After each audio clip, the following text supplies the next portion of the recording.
即阵歇热才拄开始，就传出有高中生渡水失踪的意外。这是伫昨下晡，桃园一个姓刘的高中生，和因2个朋友去竹北的新月沙埔耍水，3个人拢互海洋架去。尾安尼有救起来2个人，也毋过这个姓刘的高中生，到今还未找到。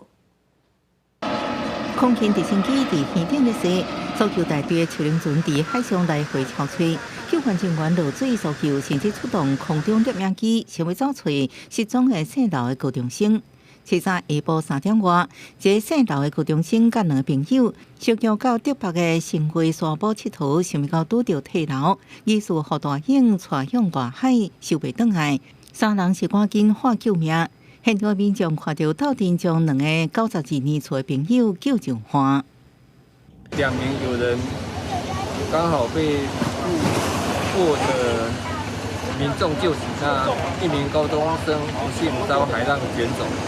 那消防局接获报案之后，立即通报相关单位。那除了海巡署还有空勤总队以外，我们一共出动了92名的警力消人力。